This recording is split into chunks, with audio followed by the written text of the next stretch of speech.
Re-Zero, Arc 9, Chapter 29, Foot of the Table.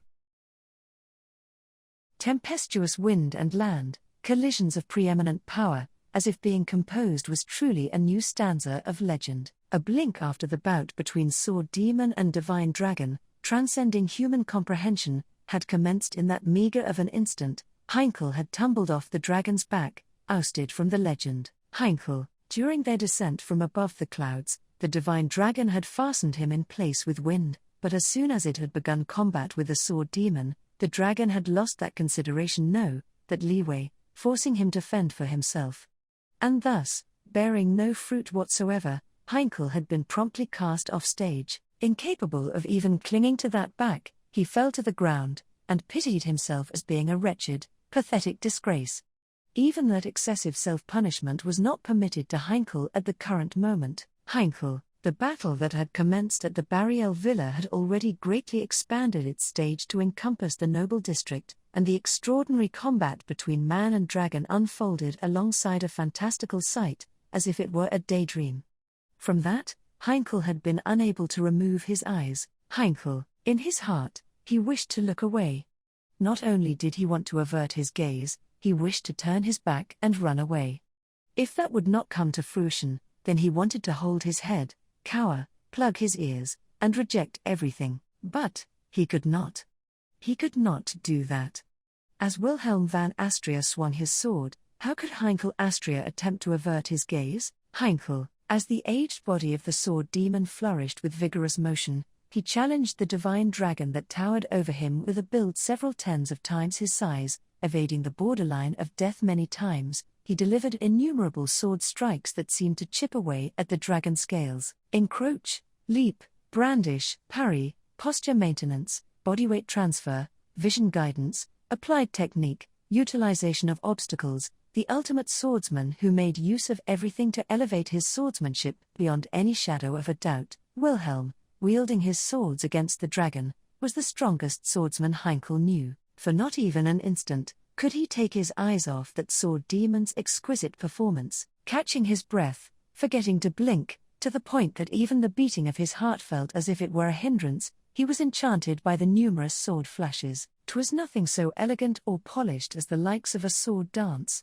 The nature of the sword demon, who sought to cut deep into the lives of his opponents from whatever angle necessary, was more uncouth, violence akin to a beast's instincts. The violence would be turned to drive, sublimated from drive to technique, finally arriving at the legend vying against the divine dragon. Heinkel, in Wilhelm's figure as he traded blows with the divine dragon, Heinkel caught glimpses of countless battlefields, of the Watergate city, of the figure crossing swords with the youthful form of Teresia van Astria, of the Lifehouse plains, of the figure swinging its sword against the mighty foe known as the White Whale so that he could take revenge for his wife, of the commercial city, of the figure lopping off a mighty head of the three-headed blight dragon, dominating the skies, of the same commercial city, of the figure carving its name into history as it clashed with the Eight Arms Kurgan, strongest of the empire, of the royal castle Lagunica, of the figure dispossessing sword Saint Teresia van Astria of her sword, of the demi-human war,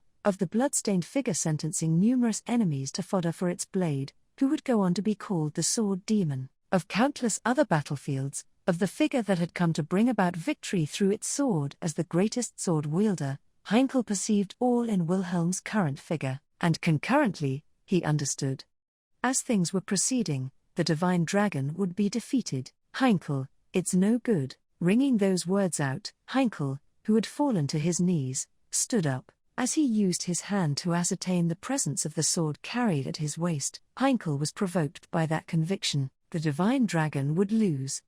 After all, its opponent was the sword demon, who had decided on victory. Heinkel, alas, Heinkel's eyes could not perceive the upper limits of the sword demon's and divine dragon's strength, just as how those who stood upon the ground could not be sure of the scenery present above the clouds. Even supposing there had unfolded a scenery beyond their wildest imaginations, they would never get to lay their eyes upon it. Hence, there was no other choice but to put his shoddy imagination to work, and envision it. Thus, in the world conjured by Heinkel Astria's meager imagination, the divine dragon would succumb to the blade of the sword demon. Considering the preconditions, the divine dragon had been at an overwhelming advantage going into this fight. Even as Heinkel saw it, the sword demon's blades pierced not the divine dragon's scales, and even after many attempted assaults, a decisive blow had yet to be delivered. Conversely, each and every one of the divine dragon's attacks were lethal, such that even a graze a few millimeters deep would rob the sword demon of his life, scattering his corpse to the battlefield. Heinkel understood those preconditions. Even so, his vision of the sword demon winning went unshaken. There was no logic to it. Logic and reason were not things that could surpass the sword saint. That was to say, the strength of the sword demon, who had once bested the sword saint, went beyond logic and reason. The strength to deliver the tip of his sword to that beyond resided within the sword demon, and so, Heinkel, it's no good. That indisputable, worst-case scenario, was unacceptable for Heinkel's course. Were he to triumph over the divine dragon here, the sword demon would likely move to challenge the sword saint next. Then, just as he had bested the previous generation sword saint, he would triumph over the current generation sword saint over Reinhard. That was no good. That alone was no good. There were many obstacles in the way of realizing such a battle, such as the presence of the Witch of Envy that Aldebaran was utilizing through some method, but even without such elements, it was no good. It was no good. No good at all. No good, so because it was no good, it was absolutely no good. As to why it was no good, the extent to which it was no good warranted no need for explanation. Anyway, it was no good. No good was no good, and no good was all that it could be. No good. It was no good after all. That which was no good, was no good. No good would be no good, so it was no good at all. The perfectly pure blade of the sword demon could not save Lauana Astria. It could not save her, that was why, Heinkel, to his fore, present was the back of the sword demon, standing still, a muffled voice from across the back, muffled by the froth of blood, that which sounded as if it was nearly drowning, erred not in conveying to Heinkel that his own name had been called. Having perceived that, whilst exerting his fullest restraint to suppress the trembling of his arms, he gripped the sword's hilt tight. Heinkel, with your way of doing things, I can't get Lauana back. Struck in the forehead by a fragment of a collapsing building, blood had been flowing. Blown away many times by the blasting shockwaves, he had also found himself getting trapped under a collapsing pillar.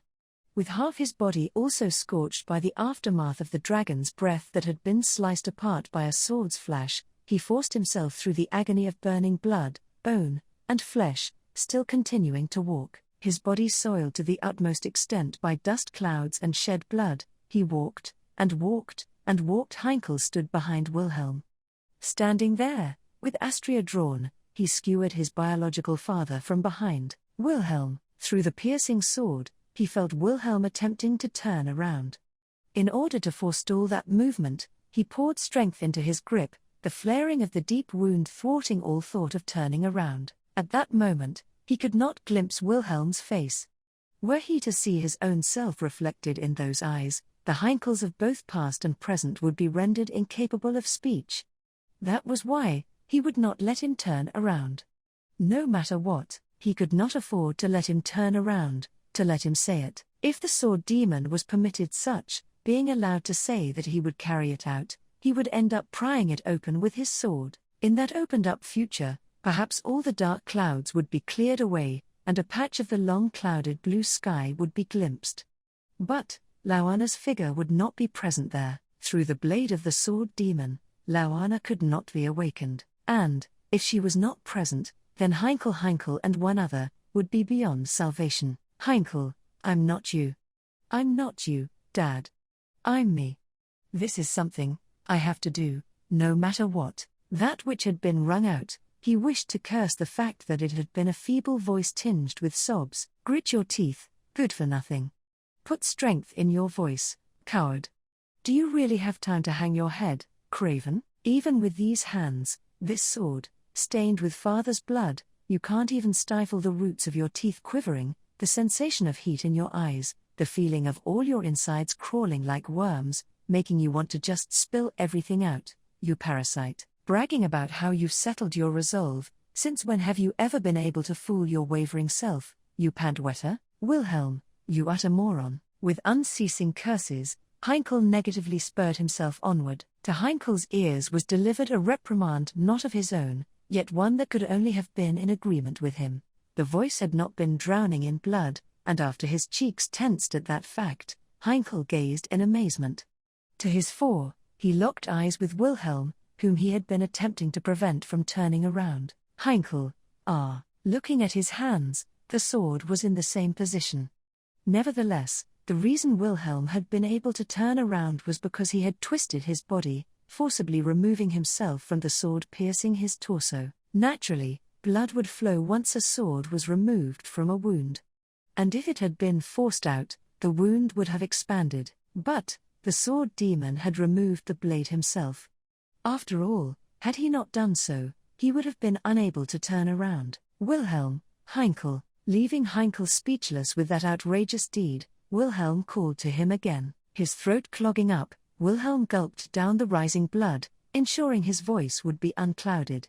However, he had sustained wounds across his body from his duels with Ye and the Divine Dragon, so having also received a deep wound from Heinkel, his body was already losing a fatal amount of blood. Sure enough, having lost the support of the sword piercing his body, Wilhelm's knees collapsed. Heinkel, Dad. In the spur of the moment, Heinkel reached out his hands to prop up that collapsing body.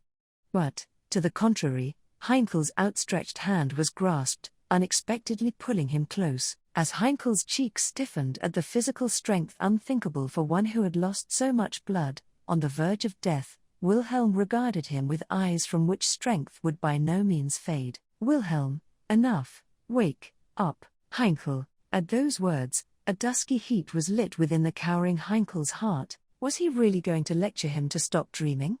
The pipe dream of awakening Lauana, if that were to come true, would Lauana be glad? Even without needing to say it, he knew that there was no way Lauana would be glad. Not a single one of the things Heinkel had done until today would Lauana approve of. She would scorn him, fall out of love with him, have her affection for him flip to loathing. Heinkel's name would not avoid being engraved into Lauana as the most repulsive man in this world. But that would be fine. Anger, loathing, scorn, all of it was fine. If it meant that Lauana would awaken from her slumber, that her blue eyes would reflect the world once more, that her lips would celebrate life, that would be fine. The likes of a convenient dream, he saw not. In this reality that was so nightmarish, yet ultimately not a nightmare, Heinkel would live, and die. For that purpose, Wilhelm, incorrect. His dusky resolve had returned alongside the pain in his head. However, Wilhelm had put the brakes on that. There did Heinkel's breath catch, staring at Wilhelm in bewilderment. Without averting his gaze from his incompetent son, Wilhelm moved his blood-stained lips. The expression on his face was one Heinkel recalled. An unpleasant memory of times past.